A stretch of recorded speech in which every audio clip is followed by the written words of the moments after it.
আমি ও ব্রহ্ম এক, উভয়ের মধ্যে কোনো ভেদ নেই। যিনি ব্রহ্ম তিনিই আমি, আমি যা তিনিও তাই। এই ভেদ ভ্রম কল্পিত, বাস্তব নয়।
সংসার পাকে আবদ্ধ হয়ে মানুষ ভুলতে বসে সে কে, কি হেতু তার জীবন ধারণ।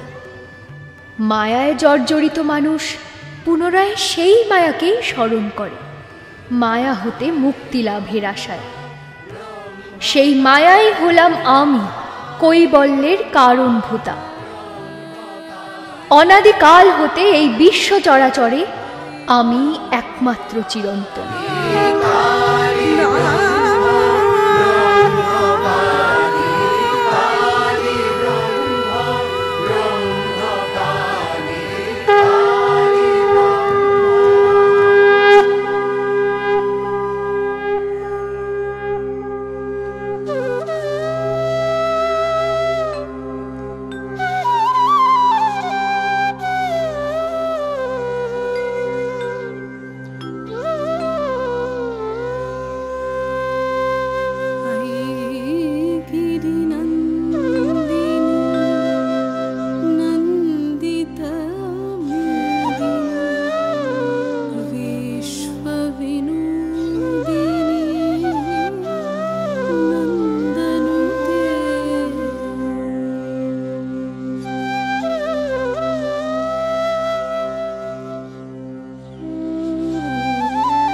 স্বামী, আরও একবার সৃষ্টির সমাপন হল। প্রলয়ের পর চারিদিকে কেবল মহাশূন্য বর্তমান। চোখ মেলে চেয়ে দেখো নাথ।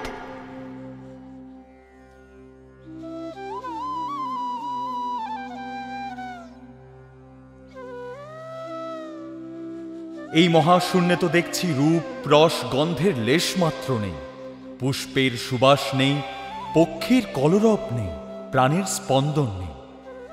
হে অম্বিকে, এই স্থানে তুমি থাকবে কেমন করে? তুমি তো প্রকৃতি, সদা চঞ্চলা।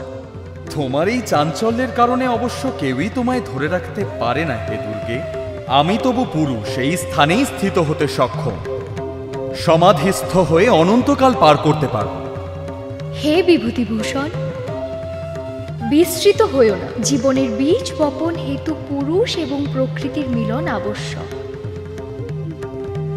আমি এই জগৎ সঞ্চালন না করলে সৃষ্টির গতিরুদ্ধ হবে। আমি জাগরিত না হলে তো শিব ও সমতুল্য।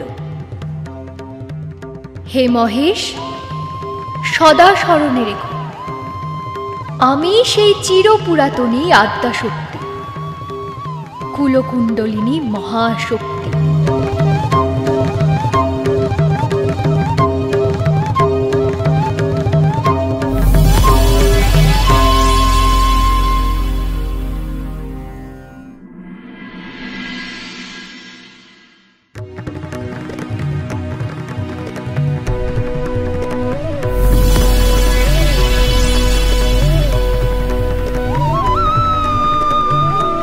হে প্রভু, আমি কে?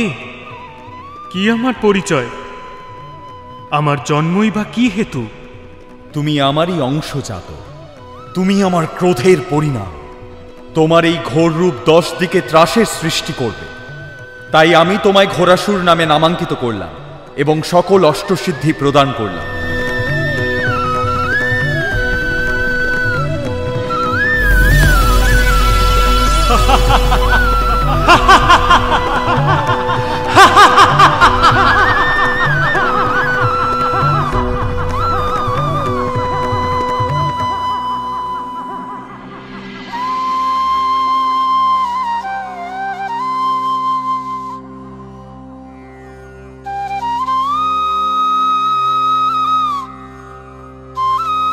হে মহেশ, এই স্থানে আমার মনস্থিত হচ্ছে না। প্রাণ নেই, জন নেই, আনন্দ নেই। এই স্থান ত্যাগ করাই শ্রেয়।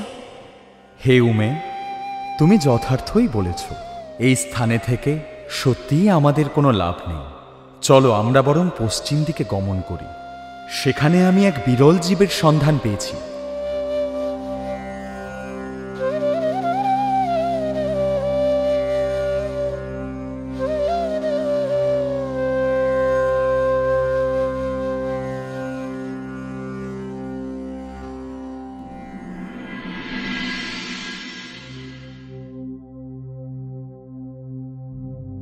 হে রমণী, তুমি অতুলনীয় সৌন্দর্যের অধিকারিণী।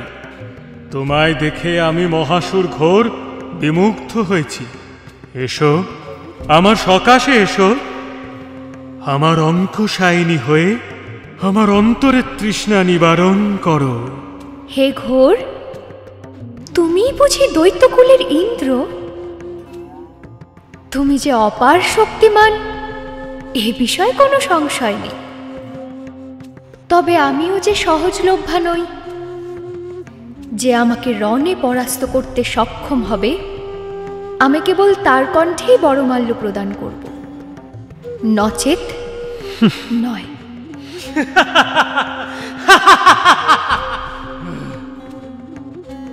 তোমার কি মনে হয় তোমার মতো এক কোমলাঙ্গী সামান্য নারীকে আমি হারাতে পারবো না? বেশ তো, তাহলে যুদ্ধ করো, দেখি তোমার কত ক্ষমতা। কি কি বললে তুমি? এত বড় স্পর্ধা তোমার, এত অহং? বেশ, তবে হোক রণ। আমি আজই তোমার এই অহং রণে সমূলে নাশ করব।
এ কি ভীষণ যুদ্ধ!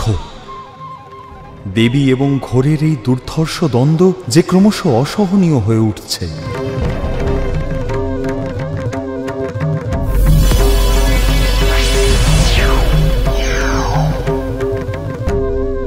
হে মূঢ়মতী নারী, আমি এবার তোমায় বধ করব।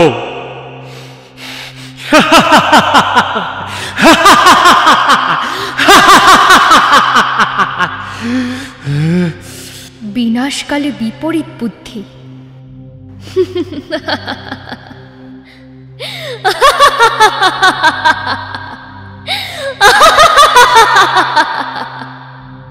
স্পর্ধিত অসুর, তুই মদগর্বে গর্বিত, হিতাহিত জ্ঞান শূন্য হয়ে এই হেন প্রলাপ বাক্য উচ্চারণ করছিস। তুই বধ করবি আমাকে? জেনে রাখ দুর্মতি, আমার ইচ্ছেতেই এই জগতে জন্ম মৃত্যু চক্রাকারে আবর্তিত হয়। এই সৃষ্টি পরিচালিত হয় আমারই মায়ায়। তোর অপার সৌভাগ্য যে আজ আমি এসেছি তোর সমন রূপে। এবার আমি তোকে আমার সেই রূপ দেখাবো যা দেব দানব মানব মুনি যক্ষ রক্ষ কিন্নর গন্ধর্ব লক্ষ জন্মব্যাপী তপব্রত হয়েও দর্শন করতে পারে না। শিষ্টভাবে হোক বা দুষ্টভাবে, যে আমাকে লাভ করার জন্য কঠোর ভজন করে, আমি তাদের সকলকে পূর্ণ ফল প্রদান করি। তুই দুষ্টভাবে হলেও এই কোটি বৎসর আমার সহিত রণে যে শ্রম ব্যয় করেছিস, তার ফলস্বরূপ আমি তোকে আমার সেই রূপ দর্শন করাবো।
মহামায়া কালীকে আমি আমার ভুল উপলব্ধি করেছি। হে জগদীশ্বরী, জগদম্বিকে, আমি আমার কৃতকর্মের জন্য অনুতপ্ত। আমার পাপ হতে আমায় মুক্তি দাও মা। তুমিই তো জগজ্জনের কৈবল্য ধাম। তোমার চরণে আমায় আশ্রয় দাও।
মহাশূন্যে কোন আশ্চর্য মহাবিশ্ব অবলোকন করছি আমি।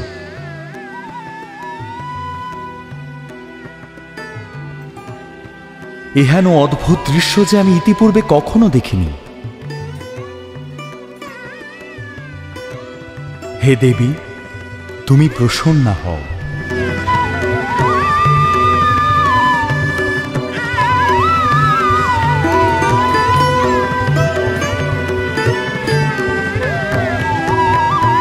হে শিব, চেয়ে দেখো,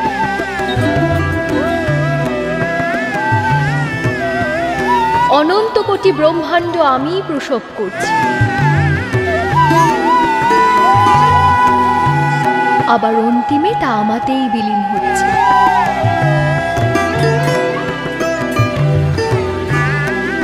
হে শম্ভু, আমা হতেই বিশ্বের সূচনা, আবার আমাতেই তার ইতি।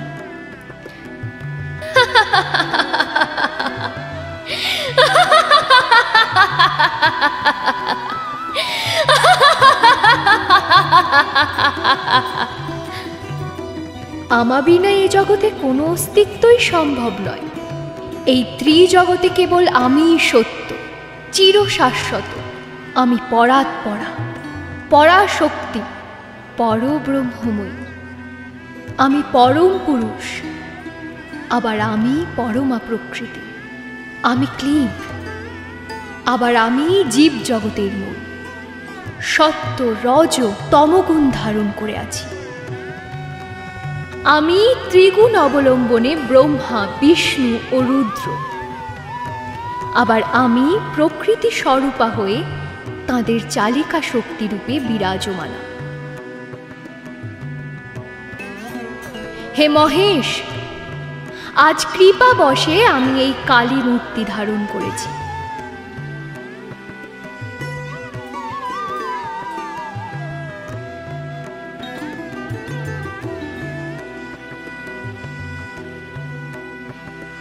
হে চৈতন্য জ্ঞানদায়িনী, তুমি আমার চৈতন্য ঘটিয়েছ।